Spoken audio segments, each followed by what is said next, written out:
Coming up on this week's show, Jedi Survivor gets delayed, Halo switches game engines, Microsoft delists dozens of Xbox 360 games, and Resident Evil 4 Remake is making some big improvements over the original.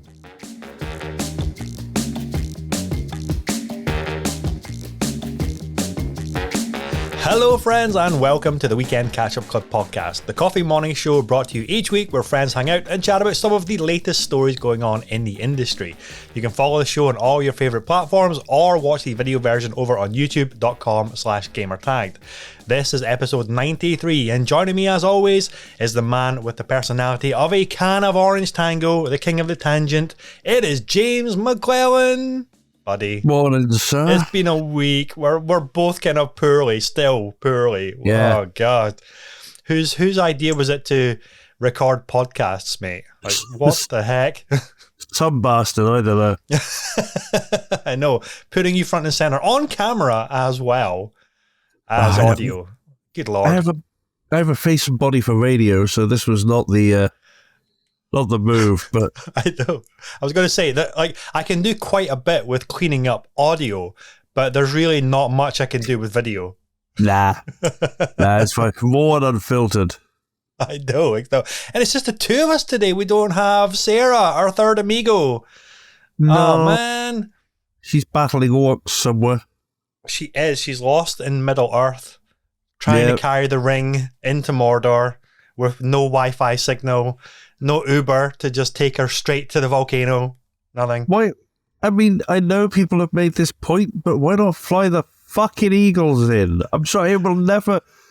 Oh, you can't do the fucking 11th hour reveal of these beautiful creatures that can fly straight into Mordor in 20 seconds and not have geeks sit there going, "Hey, hang on a bit."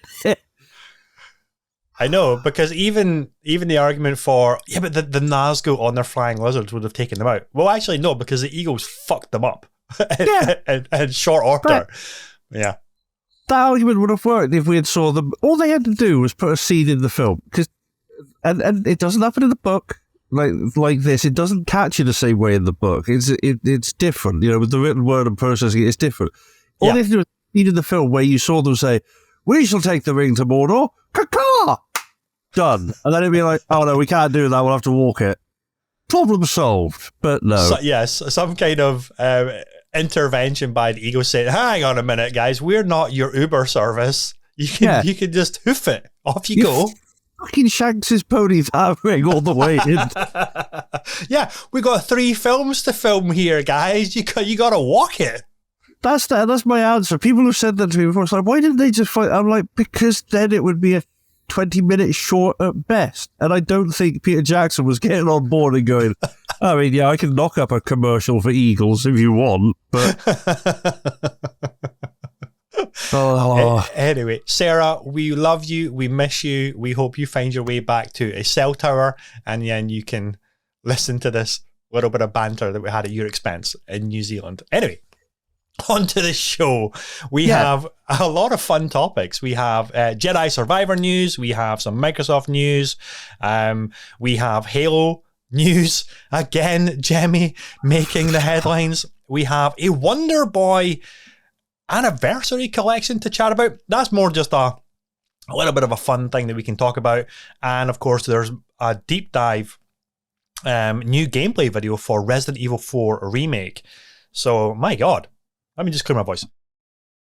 Sorry, having to mute as I cough there because I'm still a little bit choked up. So let's start first of all with Jedi Survivor. A little bit of a disappointing news if you're a hardcore fanatic fan who is desperately eager to get your hands on the next Star Wars game from Respawn Entertainment. Of course, they did Jedi Fallen Order, which was, by all means and purposes, a fantastic first entry into a new Star Wars storyline with the character of Cal Kestis. And this is their follow-up, which it looks hugely ambitious and really fantastic, to be honest. So it's been delayed, but have no fear. It has not been pushed out to 2024 or anything like that. It is only coming. I know, only coming a few weeks later. I believe it's 6 weeks later. So originally it was coming March 17th. Now it's coming at the end of April, on April 28th. And I've got the statement up in front of me, which I'll read for you as well. So here it is here. For the last 3 years, the Jedi team here at Respawn has poured its collective heart and soul into Star Wars Jedi Survivor, and we are proud to say the next chapter in the tale of Cal Kestis is content complete.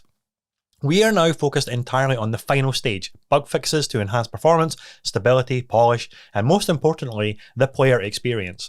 Jedi Survivor is a direct response to the feedback from our community, delivering expansive destinations to explore, evolve combat and traversal, and of course, the continuation of Cal and BD's story. Making this game has truly made us a better team, and we have pushed ourselves at every level to make this the Star Wars sequel our fans expect from Respawn and Lucasfilm Games. In order for the team to hit the Respawn quality bar, provide the team the time they need, and achieve the level of polish our fans deserve, we have added 6 crucial weeks to our release schedule. Star Wars Jedi Survivor will now launch globally on April 28th. Thanks to EA and Respawn for giving us the time to deliver the best experience for our players, and to all of you for your understanding. May the Force be with you, Stig, and the Star Wars Jedi team. I don't have a problem with this. I think this is great. Yeah. I agreed. People always, lose their minds over the pushback of dates, and I get that it's frustrating. Like, you're allowed to be disappointed because you want to get your hands on the game, but it's better for the developers, and it's better ultimately for us as gamers, because the game is finished and released. I've played a lot of unfinished, unpolished bullshit lately. So yeah, I'm down. It's great. I mean, and it's only 6 weeks. It's not much. And as he said, like, the game is basically done. It's basically done. We were ready to... We could have launched it on at the end of March, but you know what? Let's just do a final layer of polish. One extra coat of paint, just across the board, fixing little niggly things that would probably come along in that day 1 patch, that week 2 patch or whatever. And I'm sure they'll probably still have some of those, but this is... Again, it's going back to the first experience. When you get your hands on the game, let's make sure that you're not having to rely on multiple patches in that first launch week to make the game actually run the way it's meant to run and play the way it's meant to play. So this is obviously fantastic. And again, short story to kick us off for the episode, but it's just great that Respawn are just doing that to say, hey guys, look, we know you're super excited for it. This is going to be worth it, and it's not a massive delay, really. It could have been a 6-month delay to say, actually, you know what, we've got some things that we need to really knuckle down and fix here. It's going to be 6 months, but no, it's only 6 weeks, so nothing to sweat about at all. No, it's not a great deal of time, and again, relatively, obviously, I appreciate people's individual frustrations, but it's not a great deal of time. The other thing as well, though, back in the day, this would have been done in crunch, and they would have been pushed to the very limit to try and get it out in the dead on for that deadline. You set the deadline, you release on the deadline. There was no precedent for pushing stuff back particularly, and I think we both know people who've worked in the industry who have talked about crunch, and have been like, it's hell. Yeah, and there's one thing. It's one thing, especially you see a lot of indie developers talk about it. It's one thing to sort of push yourself because you want to. That's fine. Push yourself to the limit if you feel that you're like, oh, no, I'm enjoying this. I want to get this done. I want to, I'm doing this for the fans. But when a big company that only cares about money, and there's always a publisher behind everything that only cares about money, if you go far enough back, and when a big company does that, they kind of say, no, you will release on this date and we don't care. And, that was kind of the ethos for a while. So now we're getting a lot more cases of devs who are turning around and going, no, we are going to take a little bit extra time and finish this properly. And that's a good thing. And we get better games and everyone's happy and 100%. healthy. 100%. I think it's getting harder and harder for big publishers to justify like a forced crunch. I mean, I think there will always be times where there will be instances of crunch, but when it is crunch that lasts for months, like never-ending crunch and things like that, to meet an arbitrary deadline just for your shareholders and marketing commitments and things like that, that's when it becomes really toxic and unsustainable, and then there needs to be an intervention to say this is just not acceptable, and it has to be changed. It has to be changed for the well-being of everybody, because like your talent needs to be nurtured and looked after and taken care of, because they're not going to do their best work if they're like exhausted trying to bug fix and fix different bits of content and shove it into the game before launch. And obviously this is more kind of I guess minor stuff in terms of the production pipeline, but it's great that they say, you know what,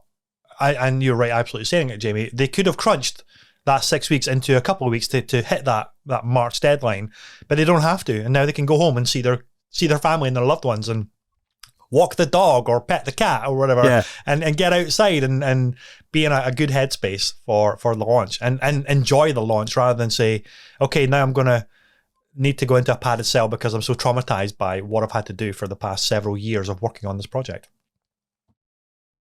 Yeah, no, I'm excited to see what it's like. I actually haven't, pile of shame, I haven't played Fallen Order yet, not properly. I've watched some of it and had a little dabble, and it was brilliant. Like everything I've seen, very impressed with, but I just haven't had time. It's great. It's really good. It is. I return to the really great Lucasfilm Star Wars games that we got in the 90s, like Dark Forces, like Jedi Knight, like X-Wing versus TIE Fighter. It's like a return to that, and it has a little bit of a Soulsy element to it. And that's I guess the only thing that that's like a minor, like a niggle for me as to why they did, like, there's meditation points, which are basically bonfires from Dark Souls, right? And that will respawn all the enemies. And that was the only thing that kind of niggled with me, is like, why are the enemies respawning in this? It makes sense for Dark Souls, but why would stormtroopers respawn at a meditation point in Star Wars game? I don't quite understand that. That was the only thing. But at the same time, like mechanically, graphically, narratively, absolutely brilliant game. And the characters that they introduced, so goddamn good. And it's great to see them get to continue that with Survivor. And it's going to be one of the biggest games of the year. Like, everybody's, I think, that's played that is really looking forward to it. Mostly because of its Respawn.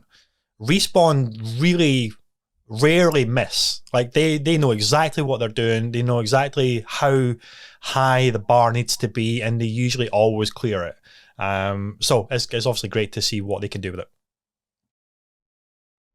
Yeah, okay. No, they have caliber, so they do. They absolutely do. So that was a nice little short and sweet kickoff topic. Let's go into the next one, and it is Microsoft's story. Microsoft is removing dozens of games from the Xbox 360 marketplace in February. Bit of a good bad news kind of situation, although very little good news, I suppose. It's just from the Xbox 360 marketplace, so they're delisting 46 games, digital games, from the marketplace from the Xbox 360 console. So if you've still got an Xbox 360 console, you're going to lose access to be able to purchase these games from that particular storefront. But they are obviously still purchasable and accessible from the Xbox One and Series console interface, store frontage, that kind of stuff. But again, it goes back to digital, what's the word? Acquisition? Digital content?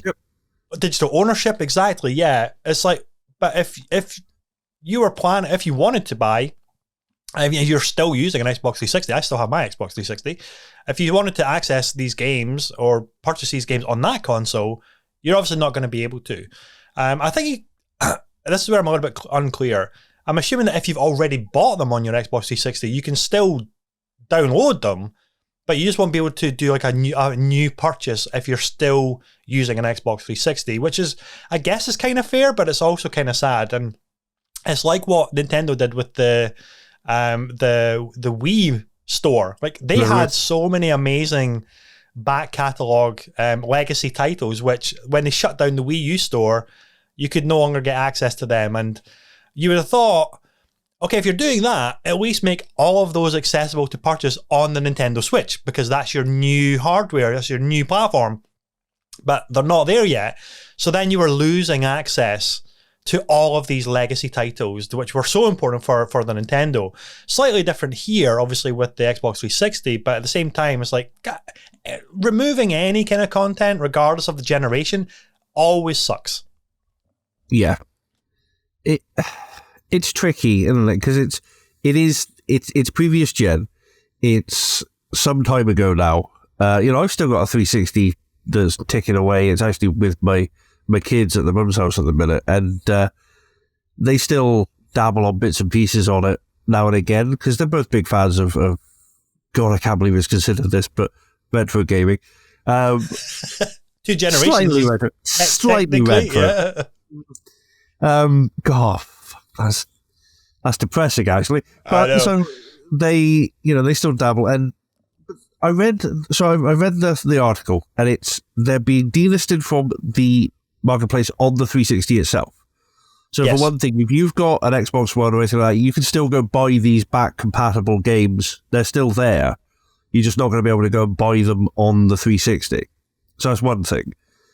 For another thing, if you've already bought them, yeah, they did confirm you can still play them and download them.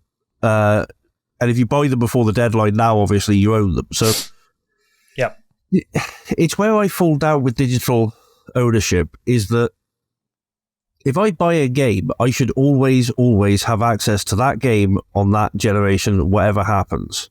Yes. As far as I'm concerned. Yes. And so, while I appreciate their, no doubt, in-house needs for, it's like we can only support a previous generation so long.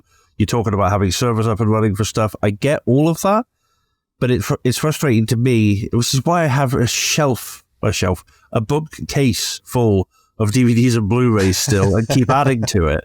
Yeah. Is that if I own something, I want to actually own it. And I don't think with digital content, you never truly own it unless you're talking about DRM-free, downloadable, you can put it on a flash drive and keep it forever.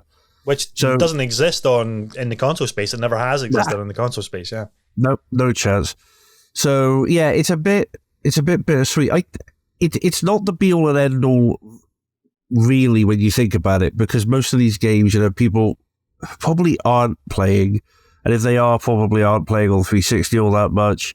And if they are playing them, then they've got them downloaded. So realistically, there's probably not going to be that much effect, really. But it's still not. It's still crap. It's for the people who own it. It's crap, basically. So it's a shame. You raise a really interesting point about the backward compatibility of these titles, because I don't know if all of these or just some of these are actually backward compatible for the future generations on the Xbox One and Series, because I don't think Blue Dragon is. I don't think Lost Odyssey is. And I definitely know that Warhammer Space Marine is not backward compatible on the Series consoles or the Xbox One consoles, right? So I had the disc of that, and I was like super excited. I was like, you know what? The new one's coming out. I really want to play it. I popped it into my Series X, and it just wasn't recognized at all. And I thought, oh my goodness, here we go. So I did a little bit of Googling to say, oh, it's only playable on an Xbox 360. Yeah. So luckily I have the disc of that, so I could just hook up my Xbox 360 and play it there. But if that was a digital only game that people wanted to play on new hardware, well, they can't, because it's not playable. It's not compatible through the backward compatibility program. And there will be a whole bunch of other titles which fall into that trap, which is deeply unfortunate, because then you're losing legacy titles which are pretty important, like Blue Dragon and Lost Odyssey. Those two in particular were really significant for Xbox on the 360, because they were Japanese partnership games, like hugely important for that market as well. Yep. And the only way to play it is on an Xbox 360, which is 2 generations old now. Retro, Jamie. Like, super retro. And you can't play them on a modern system, which kind of sucks. And I understand wanting to move your audience and your fan base forward onto the latest hardware and things like that. But even if these were all cloud versions on Game Pass or something, like there's some way to access it on new hardware. But because of that, that's why you, myself, others who are collectors will always hold on to retro consoles because you can't play them any other way. There's no body on the internet that will preserve gaming history, really. As a way to access and retrieve these games to be able to experience them, which kind of sucks. And it raises a broader question. It's like, well, why don't we have that? Like the American Film Institute curates and looks after historically significant films in Hollywood. Why don't we really need something like that for our games? Because like if you go, the gaming industry is like what, 40, nearly 50, 40 years old, 45 years old now. So we've got such a legacy to fall back on and to experience that you can't really necessarily go back and chart where gaming came from. And a lot of significant titles are now lost.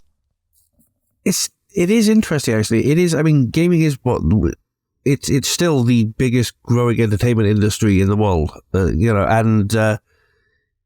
It's for everyone these days as well. There's all this argument online about real gamers versus not real gamers, etc. So if you play video games of any kind, you're a gamer.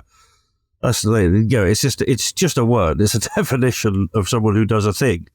And we've got everything from the casual mobile gamer to the hardcore mythic raiding, haven't left my house in 3 days. Yeah. So it's surprising, actually. I never thought about it like that, but it's surprising, actually, that there isn't more of a furore about the history, the historical preservation of, I know, a slight segue, but relevant, is like Al actually collects 360 games and is determined to own the entire 360 catalogue, and he's getting there. Let's be honest, though. There is all copies of Too Human. I was going to say, there are like 13 copies of Too Human in there. I think I've bought that man like 3 copies of that game over the year, and he's never happier than when I find another one. So, but he does, he owns like a lot of the 360 back catalogue, and I mean a lot. And I've still got piles of 360 games on disc, and we'll never get rid of them. Every now and again, I'll have a clear out of stuff, and I even occasionally get rid of some DVDs because I'm like, I bought that and I don't really watch it. But the 360 games just sit in a pile. I'm like, they're not going anywhere because that's the only way you're ever playing those games again. So it'd be interesting to see that. It wouldn't surprise me if there's one or two people out there who are trying to preserve the history, at least themselves a wee bit, to a degree. But it would be interesting to see an actual recognized body rise out of it and say, because it's important. It is important. It's a huge, huge field that means a lot to a lot of people. I mean, without gaming, I'd be lost a lot of the time. It is an important thing to me. So I'd like to see them step forward. And especially, there are milestones. Like you said, like Blue Dragon's one that sticks out in my mind. Like, that was a big deal when that came out. That was, everyone was talking about Blue Dragon. Everyone. So the fact that now there'll be people who own a copy of that, but because they had to get rid of it for space a while back, and then they, log on and go, okay, and that's it. They're never playing that again unless they can track down a disc copy somewhere. Yeah. Yeah. I mean, or get an emulator, but, we don't do that. It's a whole other can of worms to get that stuff, to get ROMs and what have you. And I would love to go back and play titles like, oh God, I had the name as you were talking there, and now they've just now I've lost it. Oh God, never mind. Clearly, it doesn't matter now. But I'm reading the list here, and The Witcher 2: Assassins of Kings, that was the only console that game came out on, right? That was a huge deal on the PC, and it only got ported to the Xbox 360. It never came to PlayStation, and it's never since been ported over to modern systems. Like, it's not on the Xbox One unless you're doing backward compatibility, which is fantastic because it got a 1x boost to 4K, so you get to play a great version of it there. But it never came out on PlayStation 4, and I honestly would have thought that because of how successful The Witcher 3 Wild Hunt was, they would have thought, you know what, we should probably port over, do a little bit of a light touch remastering job of The Witcher 2 and get that into people's hands, because look how gargantuan The Witcher 3 made the franchise. So it's a you know, you don't want to lose this kind of stuff. No, it is. It's interesting looking at the list as well. I noticed like the AC games are very much on there, and you know Brute Force. That was the game. Oh god, we've talked about that before. I fucking love Brute Force. It just popped into my head. With Gengar, Vengar, yeah. I love that game. Honestly, me and some friends, we used to play through the Conflict series. So we had Conflict Desert Storm 1 and 2, and the Conflict. Loved those games. They were great. Awesome, yeah, and really great 4-player, you know, couch co-op. We would sit split screen on. Luckily, my mate had a big telly, and we used to get together. Usually, quite often it was weeknights when we no one wanted to go out to the pub or go out or do something big, but we wanted to spend a couple hours with mates. So one of the lads would pick us up, we'd drive to a friend's house, and we'd sit down and we'd work on our Conflict campaign. And there were 4 of us that regularly we played these games. And we ran out of Conflict games. So we completed one, and we were still jazzed. We were still wanting to keep playing. So we drove the 10 miles to this town near me to go to Blockbuster to see if we could find a game that was 4-player. So we trawled the shelves and we found Brute Force. And we were but the thing is, the cover for Brute Force and the blurb on the back do not sell it well. It looks like a very cheap game. So we were looking at okay, screw it, we'll take it. And took it back. And we played all night. We ended up pulling a massively late all-nighter to the point that I actually fell asleep. I was lying on my mate's floor playing because there was limited seating. And I was lying on my mate's floor playing, and I fell asleep running into a wall as my character, just like this. Brilliant, addictive, fantastic game. Would love to see that get some love again. I know. I remember when, on the run-up to that coming out, and it was popping up in Edge magazine and Official Xbox Monthly and all those magazines, they were saying, they were touting it as, this is the next Halo. It's going to be this big. It's going to be this significant. It's 4-player co-op, which I don't think it had been done at all at that point. It was two-player split screen, but this was going to be 4-player because you're a 4-person squad of mercenaries and badasses. And it did not review well at all. And all of those people saying this is the next Halo, very, very quickly went very quiet. And then the series just kind of came and went. But a resurgence of that, a remake, reboot of that series today would be so good. Anyway, plus it would fuel that thing that I've said before, where sometimes games don't need to be award-winning or 95s. They need to be fun to play with friends. Yeah. And that had that in spades. You know, all these weird abilities. And just the fact that every time someone activated, because it was one of my mates who was playing the Vengar, every time someone activated the Vengar ability where he goes all glowy and, the whole group would just go, Vengar! And it's stuck to this day. You will hear that shouted by us while we're gaming, because it will be something just similar enough that we'll all go, Vengar! And everyone will give a cheer. That's what gaming's supposed to be. I will die on this hill. Oh man, memories. The memories. Anyway, I hope that these games don't get lost entirely to time, unfortunately. But yeah, it's a little bit disappointing that, if you've got an Xbox 360, you're if you haven't already purchased them, you're gonna be screwed, because the deadline was February 7th. So at the time this podcast comes out, it'll be too late. So sorry, folks. Folks, if you're now being prompted to take action listening to this. Sorry about that. Anyway, next topic.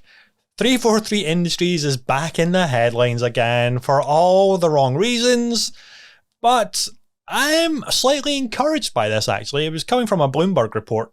So the headline is, 343 Industries reportedly switching from its own Slipspace engine to Unreal for their next title and potentially future titles. So we kind of talked about this a few episodes ago, I think. And we were really surprised. It's like, wow, they're really ditching the Slipspace engine. And of course, now I guess it's official. And so the story coming from Game Informer is Halo Infinite developer 343 Industries is reportedly switching from its own internal Slipspace engine to Unreal. This news comes from Bloomberg report stating that the switch from Slipspace to Unreal will begin with a new game under the codename Tatanka, according to the publication sources who are familiar with 343's plans. Very interesting. And Certain Affinity is on board for co-development duties. They've been associated with the Halo franchise for over 15 years now, doing various, I guess, multiplayer stuff and I guess campaign stuff as well, helping out as a support studio, a sister studio on the franchise.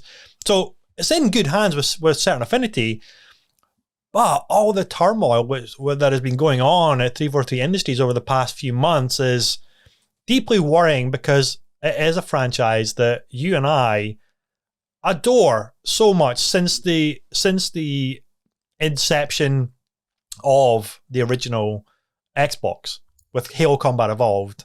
It was such a beloved franchise, and I know that 343 Industries was quite heavily hit by all of the Microsoft layoffs that got announced not that long ago. I believe it's like over 90 developers got the chop from 343, so deeply worrying and concerning, obviously, for those developers and those people and their families and their well-being.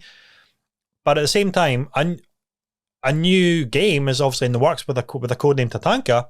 Going to Unreal is really exciting, and I'm hoping that because it's switching to Unreal, the time to create, iterate, and develop the game will be a much smoother, easier process.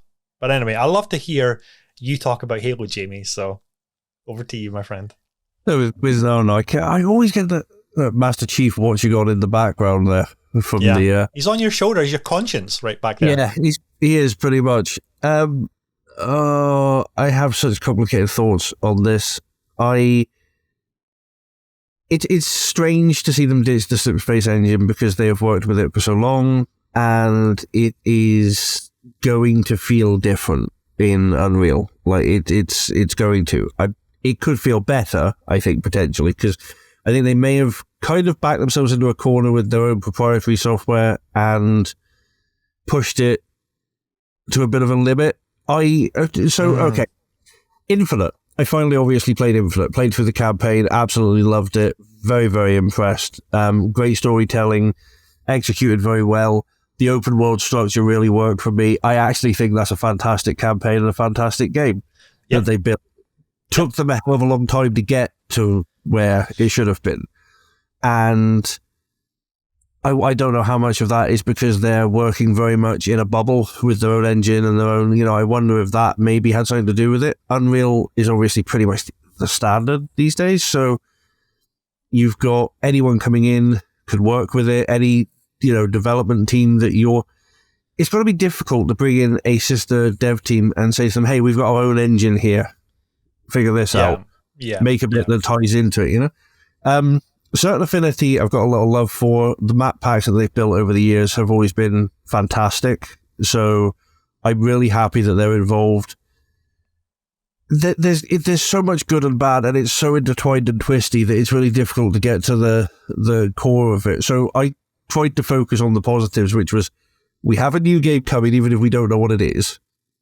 And a lot of people have said, that could be anything from a Spartan Assault type twin stick to a new Halo Wars to an actual Halo game. It could be anything within that universe. And I'm just always excited to see something new come out of the Halo universe because there is such a rich lore there and such an incredible amount of stuff that they could do with it. Even Halo Wars, which I refuse to accept as a real game, if they bring out a third Halo one... Wars is excellent. How dare you? How dare you? It's wonderful. Not RTS Lite. It's RTS Lite. It's so good. The cinematics alone are worth playing the game for. Pretend Halo for non-fans.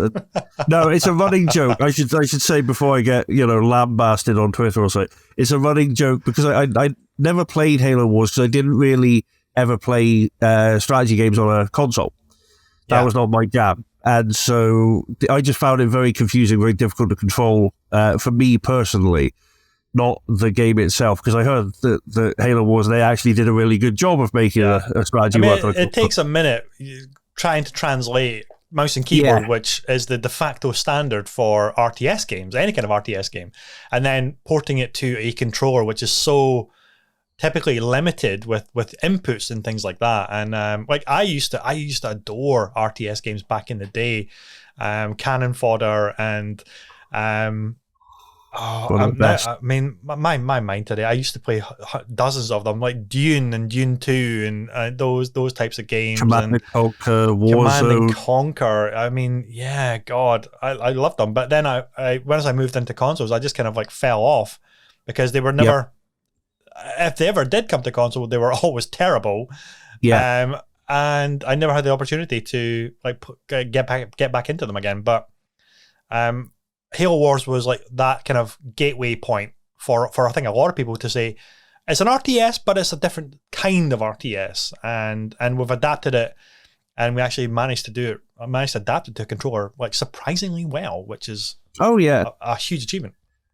That was the thing. It was very much everything I heard was good, but I was just like, I cannot do it. I cannot play a strategy on a console, so I never did. And then when I got to the point where I was like, oh, maybe I should give it a try, and then Halo Wars 2 was coming out, and then eventually it came to PC, and it's just been one of those run-on things of I've never ended up playing it to the point that now if I play it, I'm always going to break my own personal lore so badly that I'm like, I can't do it. But how did you know what was going on in Infinity with Atriox? You were like, who is this Atriox character? I have no idea who this person is. I've watched all the cutscenes and I read through all of the lore because that's one thing, like, because I knew it expanded the lore, so I'm like, I need to know. I do need to know. So, but no, you know, they've done. There's so much they can do, and I really enjoyed Spartan Assault, and I can't remember the other one, but the twin stick shooters they did, they were just fun little games that Spartan Strike and Spartan Assault. Yeah, that was it. They were really good fun, and you know, there's nothing wrong with a Wii game like that you can pick out, and I'm sure there'll be something come to mobile, and there'll be all that, and people will complain about it. But hey, guess what? They need to make money. They're gonna try different things, so I'm excited to see what comes out of it. But they've lost a little bit of trust with everything that went on with Infinity, with Infinite, sorry. And now, like, to lose that trust and then lose a lot of your staff which sucks. And I hate seeing layoffs from any devs because obviously it's as much as it's the biggest growing entertainment industry, it's also somewhat of a rarefied field in a weird way. It's got that odd dichotomy of it being, and so it can be hard to find what. And so I hate that always hurts. So I don't know. I don't know. I realize I haven't added a lot to the conversation here. I'm just sort of rambling back and forth, but I'm just really concerned about where it goes from here. I mean, it's with all of the problems that Halo Infinite has had since launch, it really, if you look at it today, it's a great product today, but it really does feel like 2 years ago. It was 2 years ago when the multiplayer launched, was it? I think so. Yeah, it would be.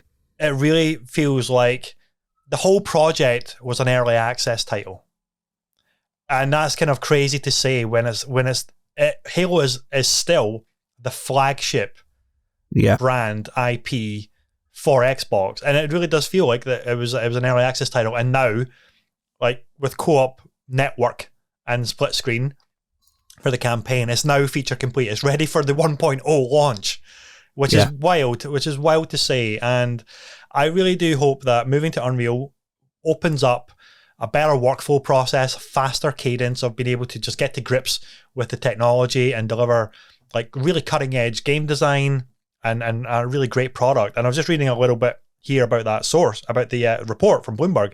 It says that according to sources familiar with 343 and its use of the Slipspace engine, it's apparently built on decades-old code, which is difficult to use and is buggy, and is sometimes a pain point for developers working on Halo games. And that's obviously because they're probably using the foundational code base of Combat Evolved, because that's the feel of Halo. You can't fuck with that. It's the feel of Halo.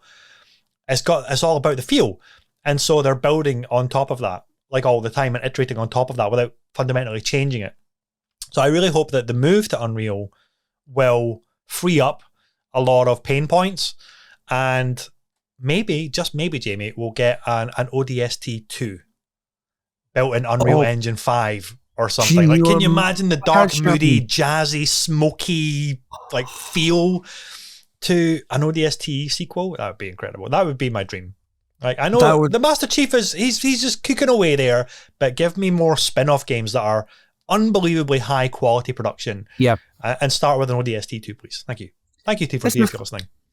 That's the thing. You've got such a rich bevy of lore and characters, and I love Chief. But Chief is kind of a blank slate that developed a personality. You know, Chief was supposed to. I mean, obviously, Chief started out as a, you know, when Bungie first started working on this, it was an RTS. To be fair to them, for all the trash you got to give it, and you know, so a Mac game no less. What the hell? I know, right? It's a weird world we live in, mate. I tell you.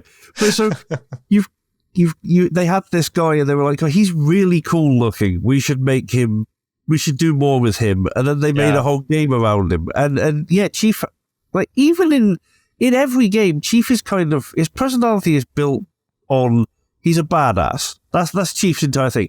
He's a badass. And the personality kind of comes from the characters around him, like Cortana and Johnson. R.I.P. But so it's, you know, I love him, but there's so much you can do with the other characters. I think you look at, I mean, Buck, you know, DST is one of my favorite characters. Nathan Fillion. You know, I've got a lot of love for his work anyway. But they should do more with the different characters, and they should do spin-off games, and there's so much that they could do. So it'd be interesting. Hopefully they will actually do that. The one thing I will say, though, is that it doesn't surprise me to find that the Slipspace engine's built on decades-old code, because Microsoft had previous for that. Because you look at, I mean, fuck me, if you take apart the code for Windows 11, you can still find Windows 95 in there. So, no shock. It's just what they do. Yeah. Yeah, I am not kidding. I have, obviously, my past was software development, and back in the day I was writing bits and pieces that, you know, so obviously I had access to bits and bobs of code. And yeah, there is some old shit in there that they just build over the top of. It's the same way that they say that London's built on London, you know, a bit of it burns down, they just build a new bit on top. That's exactly how Microsoft build their OSs. So finding out that their engine is the same, I exhibit no surprise. So fingers crossed. Fingers crossed for you. I know. We want the best for Halo, everybody. We want the best for Halo, and we want it to come back, and we want the best for the developers that make the Halo games as well. Yep, without fail. Without fail. Okay, next topic is a little bit of a fun one. A few days with the Wonderboy Anniversary Collection. So this is an article from Eurogamer. It's pretty cool, I thought. I don't have much affinity with the Wonderboy as a franchise. I'm aware of them, and I've played a couple of them, but I know retro fans. This is proper retro, Jamie. Not Xbox 360. Yeah. This is proper retro. So there's pixels a new and everything. Pixels and everything. There's a new 6-game anniversary collection coming. In fact, it might already be out by the time we're recording this and putting it out. But it's pretty cool. Like the Wonderboy games, if anybody is familiar with them or unfamiliar with them, they were highly revered, just really good and interesting 2D pixel art adventure platforming games, I guess you could kind of brand them as, I suppose. So yeah. There's a little bit of saltiness around this article, unfortunately, because I think just last year the article was saying that there was a 4-game collection which came out, and now a year later there's a 6-game collection coming out, and 4 of the games were in the previous collection, but now they've added another 2, and then, you know, there's a little bit of that. But at the same time, painting with the same brush, you can't really be annoyed about this necessarily if you're a fan of the Sega anniversary collections, which keep getting repackaged and keep getting put out on every possible device, every possible generation. It is what it is. We should be used to it by now, but it is still great to see a new collection coming out on Nintendo Switch, the PlayStation 4, PlayStation 5. No word about Xbox, which is kind of sucky, actually, but hey, there you go. But anyway, the games in the collection are Wonderboy, Wonderboy in Monster World, Wonderboy in Monster Land, Wonderboy in Monster World, Monster World 4, and the 2 ones are Wonderboy 3 Monster Lair and the Dragon Trap. Now, these are all the original ones. I have played the one that came out, I want to say a couple of years ago, which was like a bit of a remake or a reboot or something like that. And it was all, I think it was Dragon Trap and Monster Lair came out, and it had all new hand-drawn artwork and everything. And you could do that toggle thing. We could go straight back into the original, like, awful pixel graphics, and you could go into the new ones. And truly wonderful kind of remake or reboot collections there. But obviously this is an original collection coming out. Original version collection coming out. Retro collections, we were just talking about ways to access legacy titles. And this is really, if you're a console-only gamer, then this is really the only way you can rediscover and have a bit of ownership over these. I don't know if it's going to be coming out on like a disc version or a cartridge version if you're getting it on the Switch. I hope so, because then, like the Teenage Mutant Ninja Turtles collection, which just came out recently, like the Konami's Castlevania collection, it's a way to preserve the legacy of important franchises and games. And this is really cool to see, and that's why I wanted to throw it in there to chat a little bit about.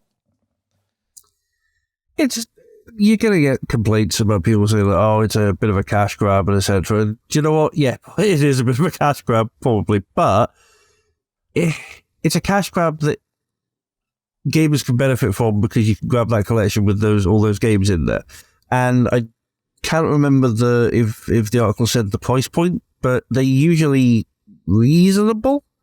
Yeah, it's usually not astronomical. It's usually a relatively price. I don't actually see the price point in here. I need to jump on the store to find it. The thing is, if you just want to go back and play them, and I am not advocating the use of emulators for unowned software. However, the people will grab emulators and go back and play them. I mean, it's like saying that I don't support bank robbery, but unfortunately, bank robbers exist. So, just to get anyone off my back about talking about emulators, like I'm trying to, but. Genuinely, like, you can emulate these games. If you want to go back and play the retro games of your youth and you don't feel that you want to support the devs in releasing things and making money and putting food on their table, then, there are ways. But it is nice to actually own the games that mean something to you. It is nice to have them there and play them on your latest software instead of running a crappy bit of software to play it in the background and all this sort of thing. And quite often, not always, but quite often you get a little bit of a graphics boost, or you get a little bit of an extra, or, I've even down to, you see them occasionally, they come out with a documentary talking with the devs about how it was developed and stuff like that. That's interesting. So it's a good thing when these games get re-released so that we, as you said, preserve the history of the game and get to keep owning it and all of that. If you don't want to buy it, don't buy it. So I just jumped on the store to see the prices. So, I mean, it's not the cheapest. It's £45, obviously translate for your region. But last year's collection is only £25. So that right there is a little bit of a sticking point. However, I will say that in this new collection, it looks like there's more versions of each game. So it says there's actually 21 versions, including ports for multiple consoles. So that's kind of cool. So the Wonderboy has 6 versions. Wonderboy in Monsterland has 4 versions. Wonderboy 3 Monster Lair 2 versions. Wonderboy 3 The Dragon's Trap 4 versions. Wonderboy in Monster World 3 versions. Monster World 4 has 2 versions. So there's obviously a more robust package collection as part of this one for that extra £20 as well as the extra 2 games over the previous collection. So they're obviously trying to say, look, we know you're probably going to be a little bit pissed off about a new collection coming out, but this is actually the complete, most robust version, because you get to sample the Mega Drive version, the Super Nintendo version, the Game Boy version. I'm speculating as to, don't hold me to that. I don't know if that's accurate or not. I'm just going to say, as an example, it could be all of these different versions. Maybe it's like the Neo Geo version, or the Genesis version, or the Japanese version versus the US version, all this kind of stuff. So it might be stuff like that, which is kind of cool to always see. At the same time, does the majority of of gamers actually care about different versions of the same game, or rather than, apart from completionists that say, I actually have like the Japanese version and the US version and the European version or things like that. But most people are just going to play one version, aren't they? Surely. Anyway, I don't know. I'm just kind of randomly talking here now. That's not an inconsiderable amount of money. Like for especially now. Like let's face it. It's times are tough. For a lot of people. Like, and gaming's an expensive hobby anyway, and times are tough. The jaded part of me is like, look, you've put together, you've added 2 games, and you've thrown in the ports, and you want another 20 quid out of people for a collection that you released. It's not like it's like, hey, this was last generation. We've got the next generation version of this where we've managed to do this, this, and this with it. This is just like a couple of years on. Oh, can we have some more money, please? So it absolutely. I will not argue with anyone who says it is a cash grab, because these collections are relatively. I should point out, because I'm not, I'm not besmirching the work that goes into it by the people who are just there to, do the job. Relatively easy to put together. It's not, they're not building something from scratch. They're not, all they've got to do is essentially build an emulator into a collection and add a bunch of stuff to it. Very roughly speaking, and I know it doesn't work like that, but I'm just oversimplifying for sure.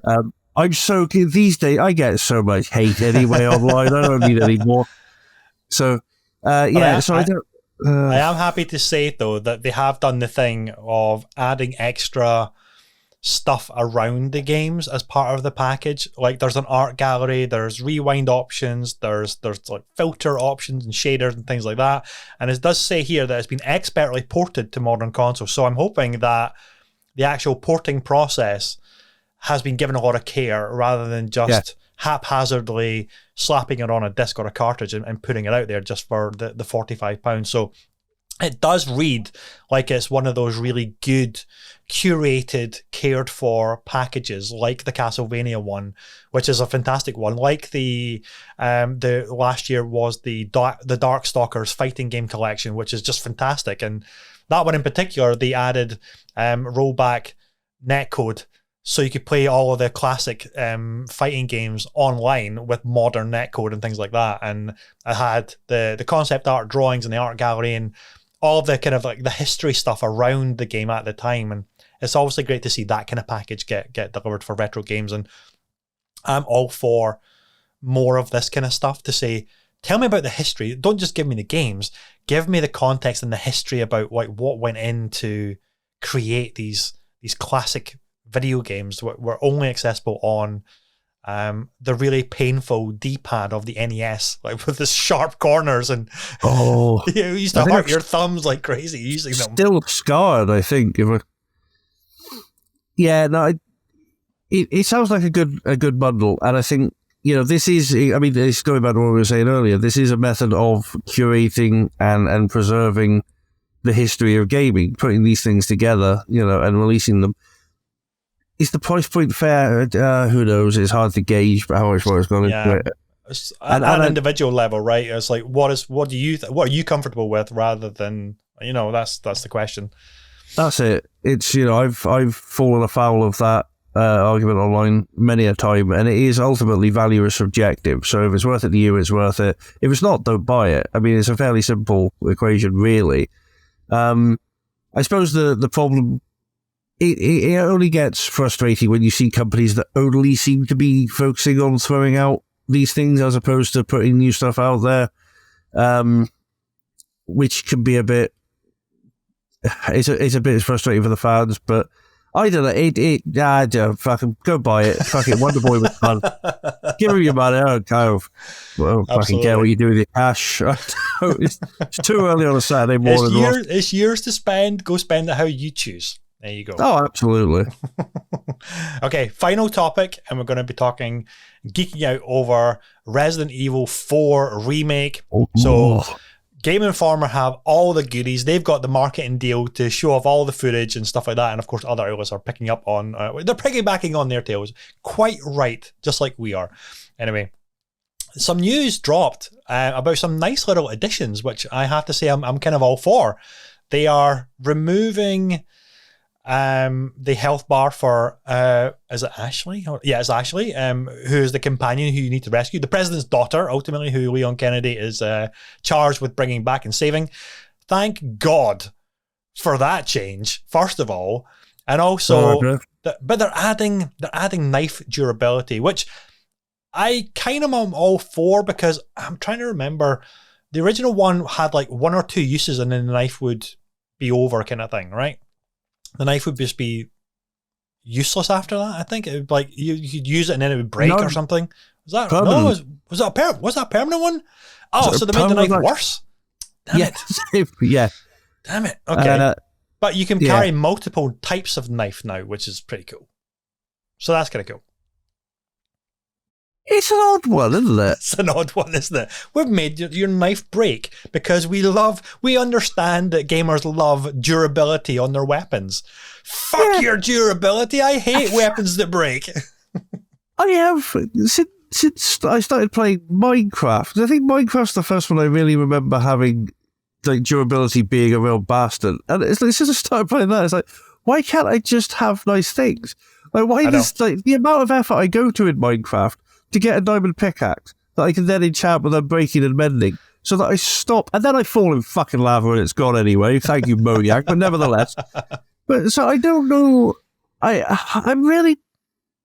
sure the knife was permanent. And I'm looking at the article because I'm sure it mentioned it there somewhere.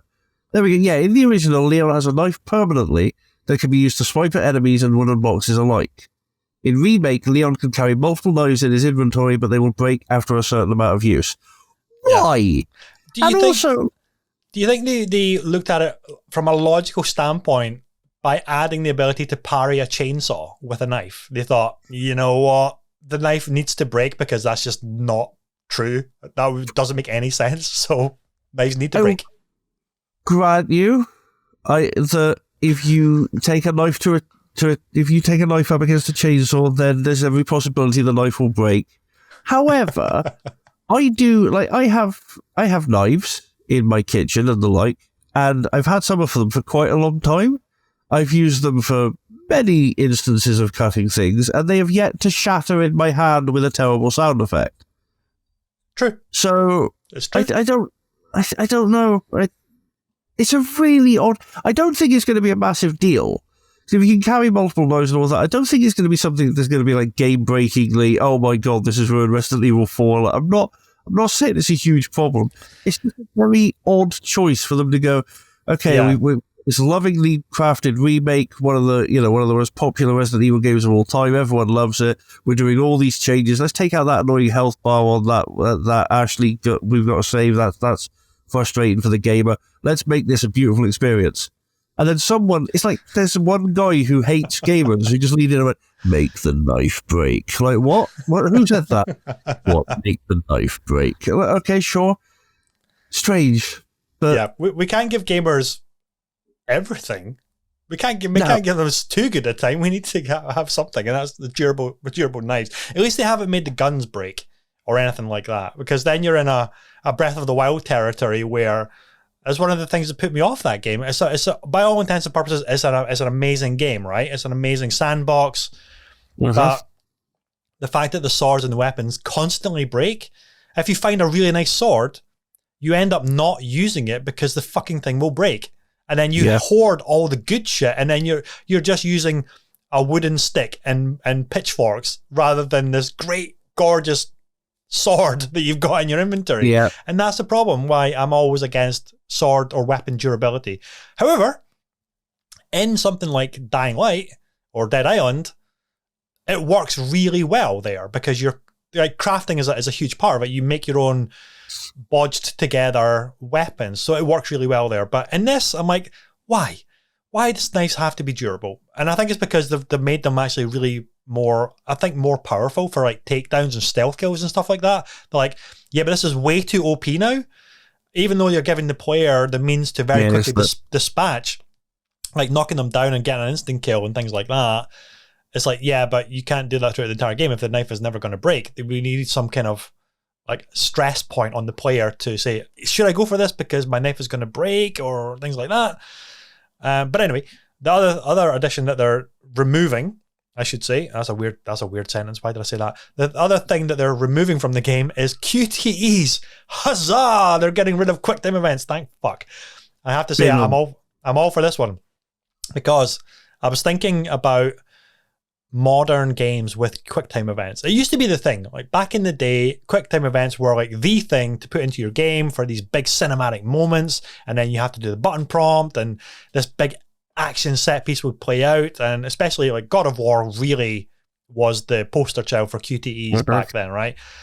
And I was thinking, I was playing Marvel's Insomniac's Marvel Spider-Man, and that's got plenty of QTEs in it, but there is an accessibility option to just turn them off. And that's what I always do. So now, rather than the scene, this epic cinematic playing where you're interacting with it, and that's great for people who want that and feel part of the scene, you can just watch it like some epic fucking movie, and it just plays out this incredible cinematic. And I'm thinking, God damn, that was so cool. And I'm all for that. Like, just to make it optional if you want to have them, make it optional to just turn them off. But they've obviously fully just removed it as a blanket kind of statement. We're just getting rid of them. Which also makes me wonder, like, what about the boss encounters, which really relied on QTEs as a way to defeat that enemy? Are they reworking all of those mechanics to compensate for the lack of QuickTime events? Which is an interesting thing to really explore and like look toward for when the game comes out. Yeah, I know in the article it said that there are barely any QTEs. There's no prompts to press buttons mid cutscene, anything like that. He said, but I can't say there aren't any at all. So you might have some reactive moments. So maybe they're reworking the boss encounters to be based purely around those. I cannot, for the life of me. Resi 4 was a good few years ago for me. Same here. I didn't actually play Resi 4. I spent a weekend watching my mate play it. I then played it since, like dabbled with it since, but that was my big experience of Resi 4, was just sat enthralled watching my mate play through it for about 48 hours while we just caffeinated too much. And so, yeah, it was a good weekend. I'm always down for removal of QTE. I hate QTE so much. It's one of my most hated things in gaming, I think, because, it can work, and you do get that interactivity in it, but they feel lazy sometimes. They got to a point where every bastard in game in the world used them, and some of them did not need them.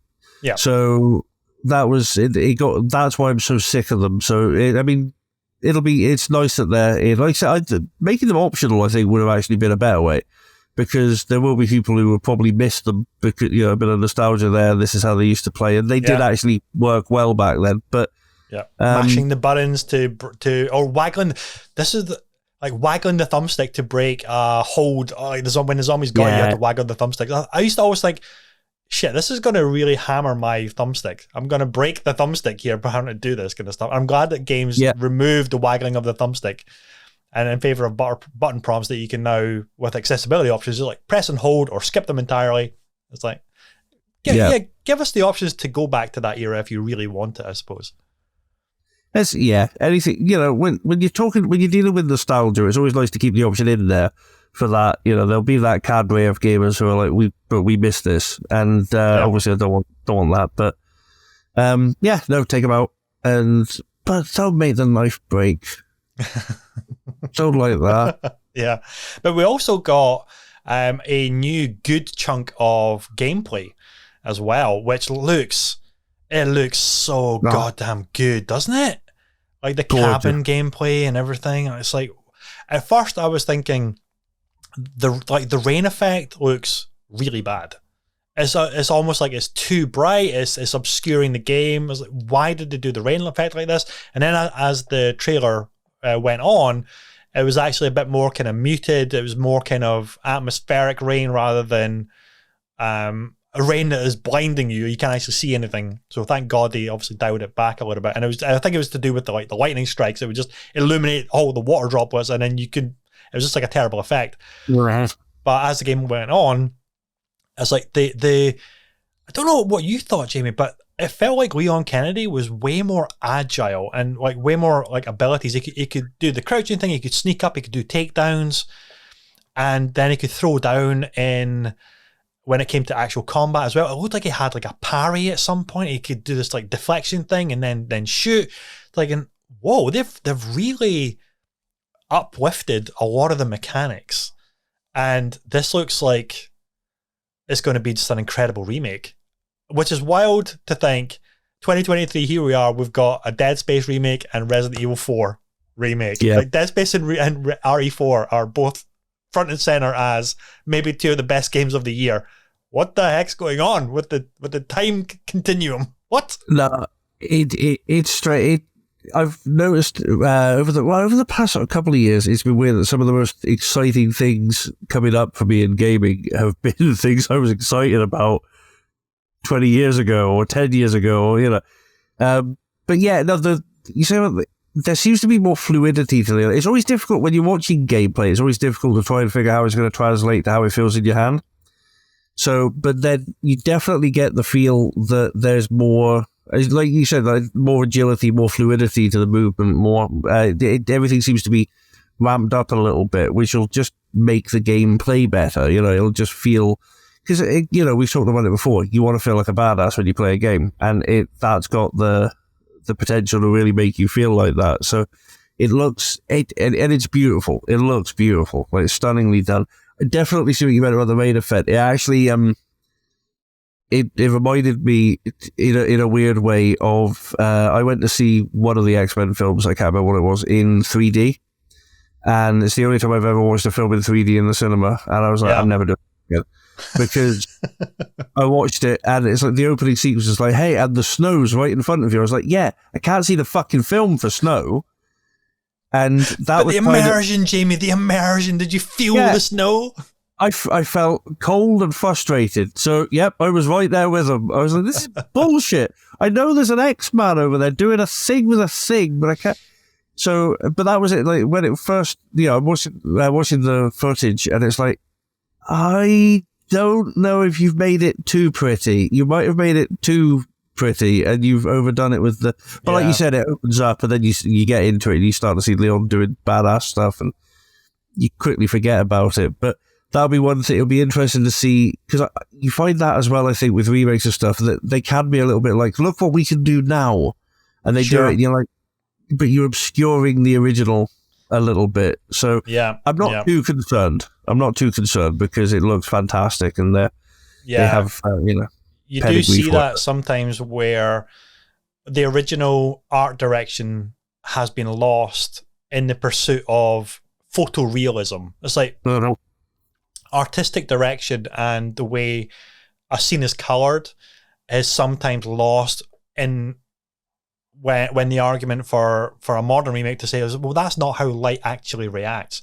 Yes, but if you're going for how light actually reacts, you've lost cinematography of a very particular look and style that you're going for, and it's that balance. But obviously it looks like the team at Capcom are doing just a tremendous job. They know how important RE4 is, and to do it justice and to make improvements to it across the board. And that's one of the things that I love about the Dead Space remake that I'm still playing through, is how the reverence for that game, but they've actually improved upon it in a number of systems and a number of mechanics, and they've actually almost like added content by making the Ishimura now properly, fully seamless. You can actually travel seamlessly all throughout the Ishimura rather than relying on the tram stations all the time, which would kind of like chunkify it as like separate levels. That kind of stuff, really smart additions and improvements to the game, makes it the best remake project I've played so far. And that's, I know, sounds outrageous to say when we've got RE2 and those remakes, but honestly, because of the improvements over the original, Dead Space is so good, and now I'm really looking forward to what they're doing with the RE4 remake, and that could be elevating our expectation for a remake project going forward again, which is kind of wild. It's like that the back and forth between the really great examples of remake projects. How far can we go? How far can we take remake projects before it really is fully remade from scratch kind of thing? It's an entirely new project. It's an entirely new game. You've still got the originals if you want to go back and play them because it's been ported everywhere. But this is like almost like a new experience, familiar but also new, and that's hugely exciting to look forward to. Oh yeah, I think, like you said, with the tram stations there, that is a perfect example of how you can come to a remake and add something that just elevates something that you love to the next level, because loading times were so hugely frustrating back in the day. And everything being, like you said, split into chunks and that. And if you can now take that away, then it's just going to make you feel better. You're like, oh, I'm still playing the same game, but guess what? I'm running from area to area. I've got the whole place. It's opened up. It becomes more immersive. It becomes it's just a better experience. And then you get, because you remember the Resi loading times where it was just a black screen with a door. Yes, that's right. And back then, we didn't really think about it so much, apart from occasionally going, "Oh, come the fuck on," when something was taking a while. But we didn't. That was what gaming was back then. But there are things that if you put them in now, just you don't want that to maintain nostalgia. I don't want someone to give me a Spectrum remake and have to sit there waiting for a tape to load virtually. Like that would, that's not fun. I just want to go back and fire up, Jetpack Joyride and just let's get straight into it.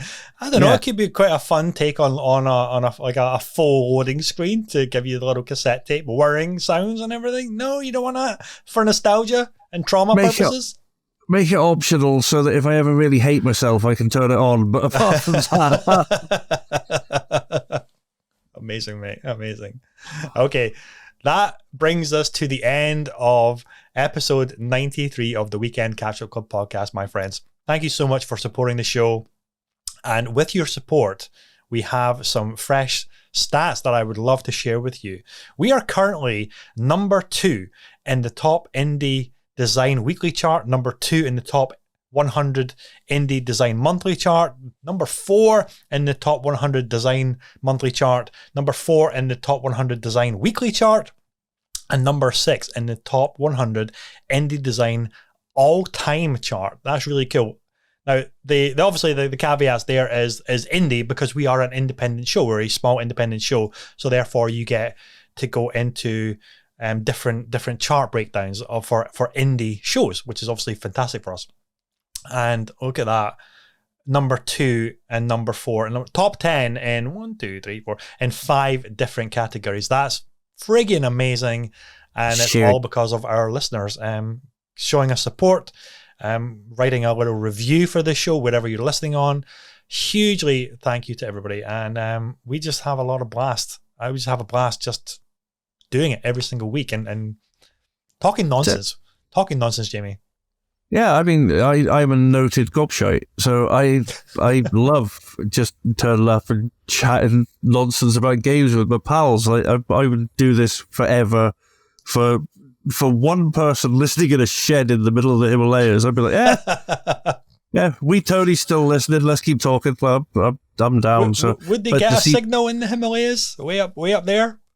I assume that he gets a bi-weekly delivery of flash drives with content on it. So, but no, I love it. Podcasting is absolutely my favorite way to produce content. Like it has been for years. Because you just get to sit down with people you like and talk. I do that anyway. That's all there is to it, right? Yeah, that's all there is to it. I just doing it this way. I have to remember not to call certain people bastards. That's all. You have a filter? Really? Tiny one. Yeah, just a little one. But anyway, everybody take care. Have a great rest of your week, and we'll see you on the next show. Bye-bye.